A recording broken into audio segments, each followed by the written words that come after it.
एक एक करके करो। अंजलि की शादी कर ससुराल पहुंचने के साथ ही उसकी सास के हुक्म शुरू हो जाते हैं। हो गई शादी, बस मौज खत्म। कल से जल्दी उठकर काम पर लग जाना है।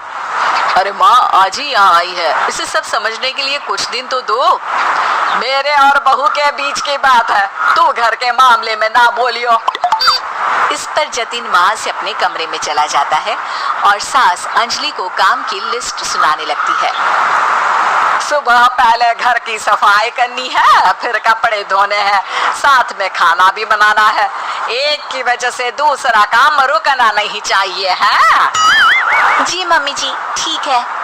ये कहकर अंजलि अपने कमरे में चली जाती है।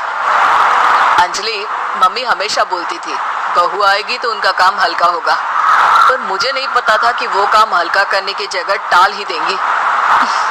कुछ नहीं होता, ये सब मैं अपने घर में भी तो करती थी, मुझे आदत है, कोई दिक्कत नहीं होगी। ठीक है, पर अगर कुछ हो तो बता देना।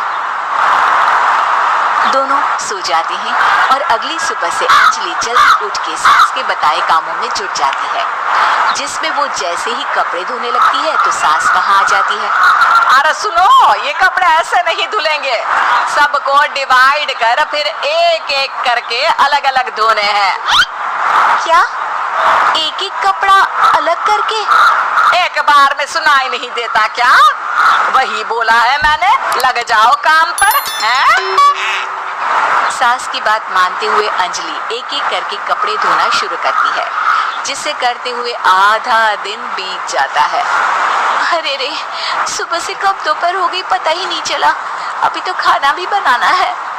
अंजलि भागते हुए रसोई में जाती है, जहां उसकी सास पहले से ही उसे खड़ी मिलती है। खाना बना लेना, देखो पहले पकोड़े तल दो और एक एक पकोड़े अलग अलग तलना, नहीं तो कोई कच्चा कोई पक्का रह जाता है। सास की हर बात में एक एक की कहानी अंजलि के समझ में नहीं आती, लेकिन फिर भी वो बिना कुछ बोले काम करती रहती है। अगली सुबह फिर वही शुरू होता है और सास एक बार फिर खाने के समय रसोई में आती है। आज क्या बन रहा है? वो जतिन ने भिंडी की सब्जी, रोटी और धनिए की चटनी बोली है, इसलिए वही बना रही हूँ। अरे वाह जी वाह, बढ़िया है। पर भिंडी एक एक करके धोना, फिर टॉवेल से पोंछकर एक एक करके ही काटना, साथ ही धनिए की पत्ती भी एक एक करके ही धोना। अरे पर मम्मी जी। अरे क्या पर? सफाई का ध्यान रखना आता भी है या नहीं है? मैं ये सब सबकी हेल्थ के लिए ही तो कर रही हूँ ना, और तुम अर पर करती रहती हो हैं? सास की बातें सुन अंजलि हैरान रह जाती है। मैं तो सिर्फ सोचती थी कि जानबूझकर मेरा काम बढ़ाने के लिए ये सब करती हैं, पर ये तो काम बढ़ाने के साथ परेशान भी करना चाहती हैं।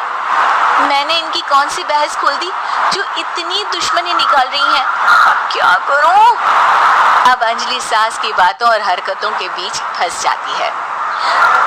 काम के लिए मना भी नहीं कर सकती, नहीं तो जाने कौन सा ड्रामा खड़ा कर दे। पर अंजलि, तुझे कुछ तो करना पड़ेगा। इतनी देर में जतिन भी वहां आ जाता है। अरे कौन ड्रामा खड़ा कर रहा है और क्या करना पड़ेगा? जतिन की बात सुन अंजलि सोच में पड़ जाती है। इन्हें सच बताऊं या नहीं? पर अगर ये गुस्सा हो गए तो? वैसे भी अपनी माँ से बहुत प्यार करते हैं, फिर उनके खिलाफ कुछ सुन कैसे लेंगी? अंजलि ये सब सोच ही रही होती है कि जतिन फिर बोलता है। अरे क्या हुआ, कहाँ खो गई? अरे नहीं कुछ नहीं, वो मैं टीवी सीरियल के बारे में सोच रही थी। यहाँ और कौन ड्रामा करेगा? अरे तुम भी ना, चलो मैं चलता हूँ। इसके बाद कुछ दिनों तक अंजलि सास को सबक सिखाने के लिए अलग अलग प्लान सोचती रहती है, पर उसे सास के एक एक करके काम करवाने की आदत बंद करने का कोई तोड़ नहीं मिलता। अगर ऐसे ही चलता रहा तो कहीं मैं एक दिन अपने सिर के बालों को भी एक एक करके सुलझना ना शुरू कर दूं। पगली हो गई है क्या? अकेले में क्या बड़बड़ किए जा रही हो? वैसे आज खाने में क्या है? आलू की सब्जी। तो फिर आलू को अच्छे से काट कर उसके कटे हुए कपड़ों को एक एक करके ही धोना है। बिल्कुल, इसे कैसे भूल सकती हूँ? मेरे जी का जंजाल। अरे बातें कम काम ज्यादा है। अंजलि एक बार फिर सास के कहे अनुसार काम करने लग जाती है, जिसमें सब्जी बनाते हुए उसके दिमाग में एक आइडिया आता है और वो सास को आवाज लगाती है। मम्मी जी सुनिए, जरा इधर तो आना। अंजलि की आवाज सुन सास रसोई में आती है। अरे क्या हुआ, क्यों गला फाड़ कर चिल्ला रही हो? कुछ नहीं, वो सुबह कपड़े धोने की जल्दी में नहाई नहीं थी और अब शाम की पूजा भी करनी है, तो आप जरा सब्जी देख लीजिए ना, तब तक मैं नहा कर आती हूँ। अंजलि सास को रसोई में छोड़कर नहाने चली जाती है। इसी तरह देखते देखते 4 घंटे बीत जाते हैं, लेकिन अंजलि बाथरूम से बाहर ही नहीं निकलती, जिसे देख सास उसे आवाज लगाती है। अरे बाथरूम में ही समाधि लगा ली क्या? यहाँ सब्जी बनकर ठंडी भी हो गई और अभी तक तेरा नहाना खत्म नहीं हुआ।